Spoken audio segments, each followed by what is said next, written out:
Well, to our other top story, and that's the jobs market. Report out this morning showing jobs growing at what we will call a healthy pace. 215,000 jobs were added. Wages are up. That was the big surprise, if you will, 7 cents. That's considered huge.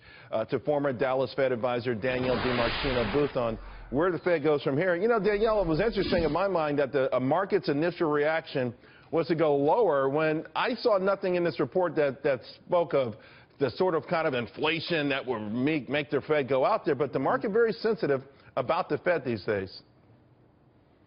Absolutely. You know, I think part of the turnaround came when we got the manufacturing report out shortly thereafter.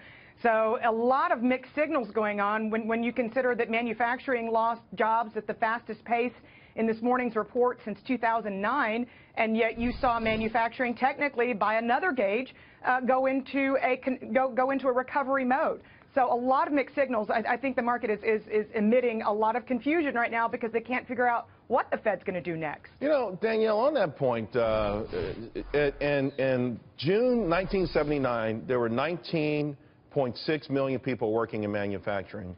That number is down to 12 million, 12.3 million.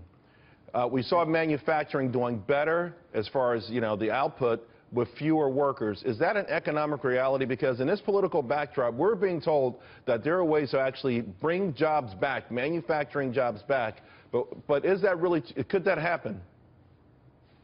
You know, I don't think these arguments hold a lot of water. I think that the more wage pressures companies see, the more they're going to continue to push manufacturing jobs offshore and or increase productivity here by using more robotics. And I think that that's just a fact of life.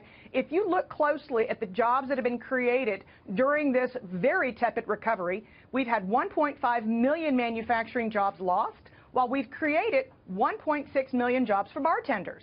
And that is the basic reality of an economy where the government has intruded too much into businesses trying to do businesses at a profit. But you're saying at this point it's irreversible? I don't think that there's any way to pull the train back into the station. I really don't believe that. And some of the things that have been coming out of the Democratic the Sanders and the Clinton campaigns about raising a federal minimum wage, I think would actually exacerbate the problem. If you look into the weeds of this morning's employment report, you'll note that people without high school educations unemployment rate ticked up at the fastest rate among others. All the other groups. Exactly. Right. And I think that that's indicative of some of the fallout of where minimum wages have been imposed. Danielle, I have to go now, but I do want to ask real quick, yes or no, do you think Janet Yellen has reseized control of the Fed?